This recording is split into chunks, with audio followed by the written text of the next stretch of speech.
भाई चल क्या रहा है.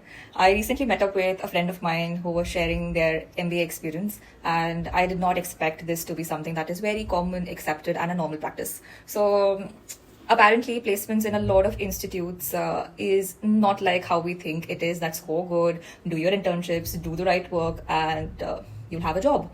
But apparently, it is way beyond this. Now, I'm talking about the premium institutes for which people take a break from their work, take drops, leave everything in their life, give the exam and get in, and the acceptance ratio is under 1%. So I'm talking about those institutes here. And of course, I would not be naming anyone, especially in terms of organization and universities, but I think you're smart enough to know. So talking about my friend who did their MBA, they told me that placement is way beyond than just being good as a candidate.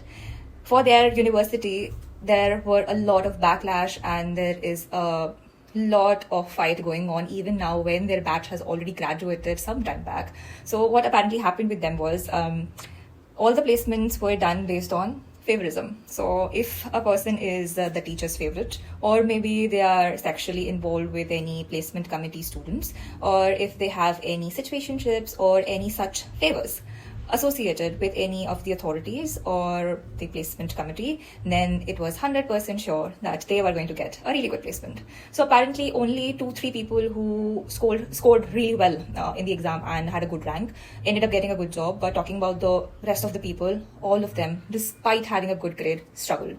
So it starts with a lot of such incidences where one of the girl who is not part of any of the favoritism circle or the placement committee ends up having a situationship with the guy, gives a lot of promises about doing things with him, ends up sitting for a really good organization and gets the job. After that, dumps the guy and leaves. That is how that person secured a job.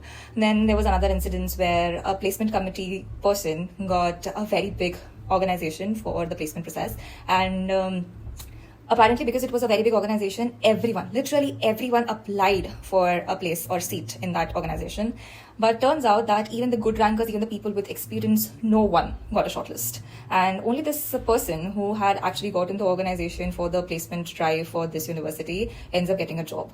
Now, because everyone was very furious that a person who's a below average scorer, has no experience, has not done any projects, does not have any capabilities when it comes to handling the role that they have gotten at the organization, how did they end up getting this job? So apparently they